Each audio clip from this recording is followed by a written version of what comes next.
I'm glad I tied this knot. Well, not this knot really, it's the wedding knot. And I'm glad I was married, otherwise I might have gone through life thinking I had no faults at all. You see, a woman marries a man hoping that he'll change. And a man marries a woman hoping she won't change. See, they belong to the opposite sex. See, no name, so named, so that if we do anything, they always want to do the opposite. See, my wife and I have only got one thing in common. See, we were married on the same day. And everything was wonderful at the wedding. You know, I took my vows of poverty and silence. But on the way to the reception, things changed. I said, Mrs. Lewis, I think you're wearing the ring on the wrong finger. She said, yes, that's because I may have married the wrong man. And it's what we call a mood ring. You know, when she's in a good mood, the stone turns green.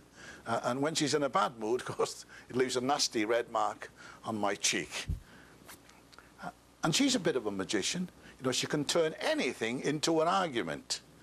And she always wants the last word in an argument. If I say anything after that, it's the start of another argument. I mean, just the other day we were having words.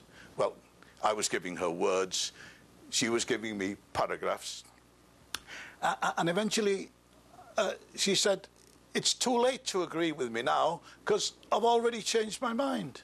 I said, look, I am the head of this family. She said, yes, dear, you are the head, but I'm the neck. And remember, the neck can turn the head any way it likes. But just the other day, she was talking to my neighbour over the wall, and my neighbour said, when you and your husband have an argument, how do you settle it? Well, she said, if I'm right, he eventually agrees with me. Neighbour said, well, what happens when he's right? Well, she said, we've been married for over 35 years, and as yet that's never happened. But, you know, I won't get divorced because I love my house. And besides, you know, marriage is grand, but divorce is about 100 grand. You know, so we've reached a compromise.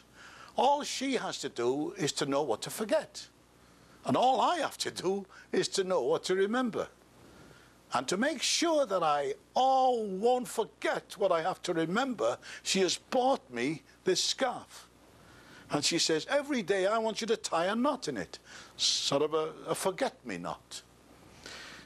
And then it will remind you to say those 3 little words that bring a smile to my face and joy to my heart. Just 3 little words. She's even had them printed on the scarf. Look, I'll show them to you. Here they are.